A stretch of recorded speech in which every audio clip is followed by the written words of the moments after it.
Good morning, everyone. This is Sandy Alisas bringing you hula hooping yoga with Sandy. The first thing I want you to do is just a gentle hoop, maybe 30 times. Just let it go, let it flow. Just a simple little hoop. This is what I call my sweet spot.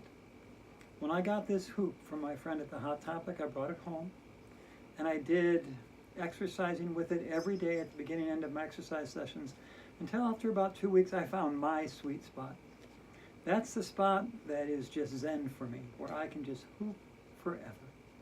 It's a very gentle spot, it's a very rhythmic spot, it's a very primal spot. When you find it, you'll know it, and you'll just seem so natural and so right. When I found this spot, I also called myself a hippie, because all of a sudden my hips became free, and I could move them any way and anywhere I wanted. So one of the poses that I love most is the goddess pose, but that's a little bit advanced. We're going to do that later. Right now I'm going to try something new, and because one of the things they do in yoga all the time is teach us that we twist. So as your legs are forward, just gently turn your body to the right and look to the right, and stay there for about 10 rotations.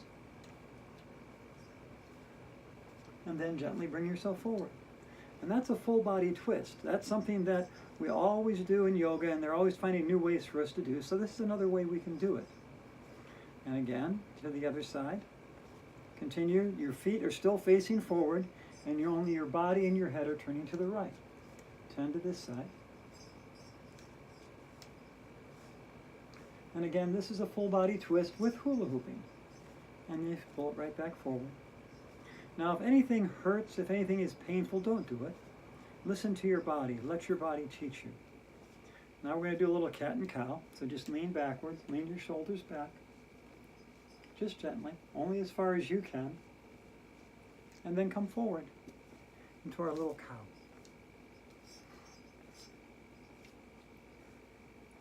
And I promised my little sister, because there's a special Christmas walk today, that I'd only wear Santa hats today. So that's why I'm wearing a Santa hat today, because I made a promise. I'm not wearing one of my hats, I'm just wearing a Santa hat today. And yesterday I was at Goodwill, and I found these pair of leopard silk pants and this baby fat shirt that I just adore. So now I get to be a little bit of a Hello Kitty today. So sometimes when you're learning yoga, and we're going to go into goddess pose now, and I love this pose.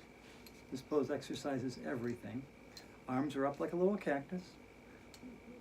Legs are wide apart.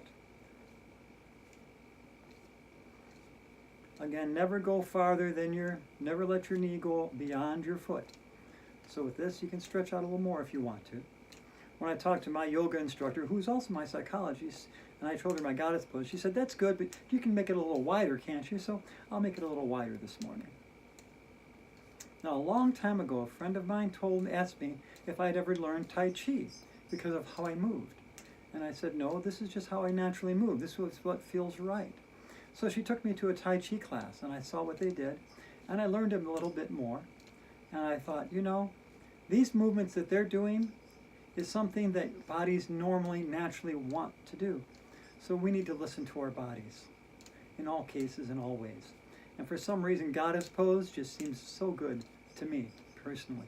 Doing normal yoga and doing goddess pose in hula hooping also works so many good things. So I'm going to come out of goddess pose now. Now, I find myself that I love doing warrior 1 and warrior 2 in goddess pose. Or not in goddess pose, but while hula hooping. So let's do warrior 1. One foot is in front of you, straight ahead.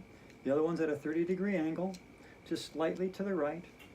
Arms are above you, and you're hooping. Now when I do this, I feel like a great woman warrior. Something inside me just ignites as I do this. Now, you're going to let your arms come down and look up. You do that for about 20 hoops. And we're going to go to the center and just do the natural hoop, relaxing hoop. And we're going to go to the other side, and we'll do warrior 1 over here. Again, your foot is forward, and the back foot is just like 30 degrees to the right. And we're hooping. And if your hoop goes down a little bit, just get going a little faster, and it'll come back up. And if it falls, don't worry about it. Just pick it back up. That's easy. Now we're going to do Warrior 2, which is actually my favorite. The back foot is out at a 90-degree angle, and the other one's forward, and you're looking at your beautiful fingernails. Or at your fingernails, or at the wall. And I feel so much like a warrior when I'm doing this. Now you let your hand go up a little bit. Other hand go out. And there's your warrior. Now we're going to do the other side. Flip it. Again, the front face is facing the wall. Right foot's at a 90-degree angle. And don't let your knee go beyond your foot. Give it a gentle push.